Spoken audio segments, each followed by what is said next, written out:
Magandang gabi, Harleen. Saan ba galing ang mga dokumentong inilabas ni Senador Gatchalian at ito ba ay validated o authentic? June, ayon kay Senator Sherwin Gatchalian, galing yung mga dokumento sa Board of Investments at Bureau of Immigration at kanina nga June sa ating panayam sa BI, kanilang kinumpirma na galing sa kanila at lehitimo ang mga dokumento na ibinigay sa Senador. June, mariing pinabulaanan ng kampo ni Bamban Tarlac Mayor Alice Guo ang paratang ni Senator Sherwin Gatchalian na posibleng Chinese citizen ang alkalde. Kahapon, naglabas ang mambabatas ng kopya ng Special Investors Resident Visa na ibinigay anya ng Board of Investments at mga dokumento mula Bureau of Immigration o BI kung saan lumalabas umano na posibleng Guo Huaping ang totoong pangalan ni Mayor Guo. Pumasok anya sa Pilipinas ang alkalde noong January 2003 noong siya ay 13 taong gulang pa lamang. Ayon sa isa sa mga abogado ni Mayor Guo na si Attorney Nicole Hamila, walang alam o kinalaman si Mayor Guo sa mga dokumentong ipinakita ng senador. Hindi rin anya kilala ng alkalde ang sinasabing Guo Huaping. The allegation, and Mayor Alice Guo is ready to face any legal consequences or any battle in the proper forum po to assert her claim. Sa ngayon po, hindi po namin masabi na kilala kasi in the first place, itong taong sinasabi nila is allegedly born sometime on 1980, so which makes that person 44 years old right now. Hindi po niya kilala personally yung tao na binabanggit dito. June, muli rin anyang iginiit ng alkalde na ang kanyang tunay na ina ay si Amelia Leal na isang Pilipino at ang kanyang totoong pangalan ay Alice Leal Guo na nakasaad sa kanyang birth certificate at hindi Guo Huaping na sinasabi ng mambabatas. Nanindigan din anya itong patunay ang kanyang Philippine passport na siya ay isang Pilipino at nanalong mayor ng Bamban Tarlac dahil isa siyang lehitimong residente at wala umanong dudang Pilipino. Sa ngayon, pagtutuunan na muna anya ng pansin ng kampo ni Mayor Guo ang ng counter affidavit laban sa mga reklamong inihain sa ombudsman laban sa alkalde. Samantala, June, kinumpirma naman ng BI na galing sa kanila ang dokumento na inilabas ni Senator Gatchalian. Ayon kay BI spokesperson Dana Sandoval, galing ito sa Board of Investments bilang parte ng records ni Guo Huaping sa aplikasyon ng kanyang visa.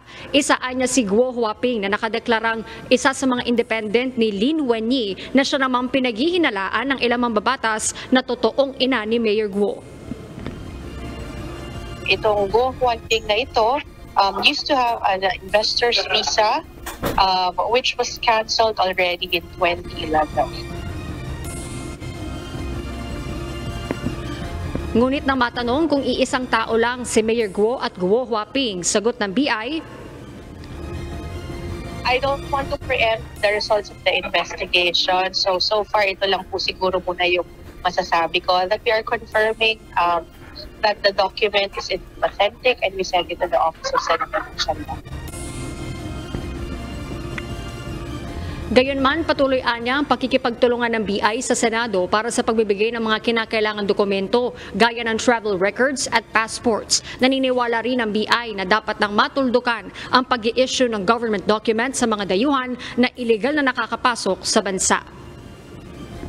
June, sa kakatapos nga lang na press conference si Senator Gatchalian ay kumbinsido siya na iisang tao lang si Mayor Guo at yung sinasabing Guo Huaping na nakita doon sa visa at naniniwala siya na dalawa yung passports ni Mayor Guo na meron siyang Chinese at Philippine passports. Samantala, June, nanawagan din si Senator Gatchalian sa Office of the Solicitor General na kumuha rin ng mga official records mula sa iba't ibang government agencies para magamit dun sa paghahain ng quo warranto petition laban kay Mayor Guo at nanawagan nga siya na bilisan na ng Solgen yung pag-iimbestiga kay Mayor Guo at makapag-file na nitong kaso para anya mapigilan si Mayor Guo na tumakbo pa sa susunod na eleksyon o sa 2025 elections dahil nabanggit din ng kanyang abogado na mayroong plano si Mayor Guo na tumakbo ulit sa susunod na eleksyon sa susunod na taon. Samantala, June, sa susunod na linggo ay magkakaroon na ulit ng pagdinig ang Senate Committee on Women kaugnay dito sa issue ni Mayor Guo at tatalakayin na rin June ang ni-raid na Pogo Hub sa Porac, Pampanga. At yun muna ang update mula rito sa Senado. Balik sa'yo, June.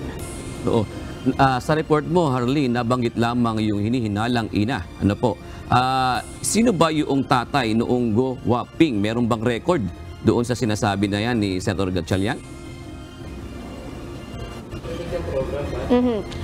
June, nakita nila si Guo Huaping dahil batay doon sa nilabas na SIRV na mula sa Bureau of Immigration at Board of Investment, si Lin Wenyi at saka yung si Jiang Zhongguo na sinasabing ama ni Mayor Alice Guo na ang pangalan niya sa Filipino ay Angelito Guo. Sila yung dalawang naka-apply doon sa SIRV ng Board of Investments at doon nakita yung mga ilang dependents na kasama nila at isa nga doon yung Guo Huaping na meron namang picture na nakuha din si Senator Gatchalian na para sa kanya ay kamukhang-kamukha ni Mayor Alice Guo. Kaya yun yung naging basehan niya, June, na iisa lamang itong Guo Huaping at si Mayor Alice Guo, June. No, doon ba sa mga dependents yung sinasabi mo, Harleen, meron ba doon na sinasabi ng mga nakapatid ni Mayor Guo? June, hindi lang malinaw doon pa sa ibinigay na SIRV ng Board of Investments at BI kung nandun yung ilan pang kapatid ni Mayor Guo kasi lumabas doon sa hearing na 4 silang magkakapatid allegedly and meron doong dalawa, si Sheila at saka si Simen Guo na ipinakita yung birth certificate sila na nakuha ni na Senator Risa Hontiveros pero hindi pa malinaw, June, kung kasama yon sa mga naisumite na ng BI at Board of Investments sa Senado doon sa mga dependents na kasakasama nitong Guo Huaping na pumasok dito sa Pilipinas, June. Last na lang, Harleen, ilang taon na yung dapat ngayon yung Guo Huaping at itong si Mayor Guo naman, tutugma ba sa taon nila o gulang nila ngayon?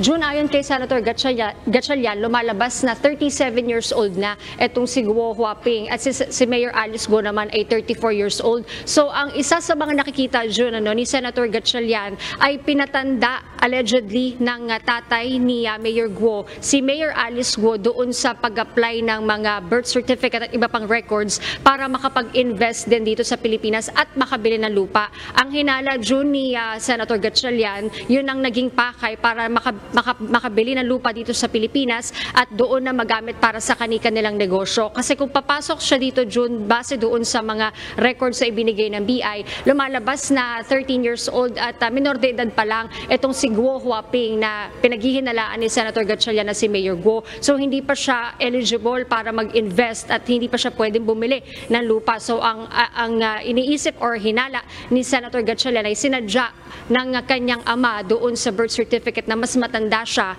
para maging eligible makabili ng lupa at para sa kanya para makapagpatayo ng Pogo Hub dito sa Pilipinas, June.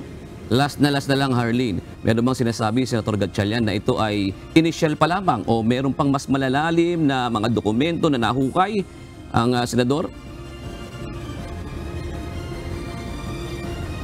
June, yan ang malalaman natin sa susunod na pagdinig dahil isa pa doon sa marami pang hinihingi actually yung mga senador. Pero sabi ni Senator Gatchalian, kung siya ang tatanungin, patapos na itong issue na to kay Mayor Guo dahil para sa kanila malinaw na may koneksyon si Mayor Guo sa Pogo at isa siyang Chinese citizen. Sa susunod na linggo, June, ang inaasahan natin yung magiging assessment ipepresent na ng Anti-Money Laundering Council yung kung may nakita ng any evidence doon sa nakikita ng mga senador na possible money laundering kaugnay ng Pogo Hub at koneksyon ni Mayor Guo sa Pogo. At isa din, June, yung napag-alaman sa executive session na tatalakayin malamang sa susunod na linggo, isa yan sa mga magiging sentro, yung tinatawag na Pogo Web, kung saan may mga businessman at mga politiko ang sinasabing dawit dito sa Pogo Hub, June. Naku, interesting yun na sinasabi mo, Pogo Web. Tutok lang, Harleen Delgado, maraming salamat. Harleen Delgado, nagulat ang live mula sa Senado.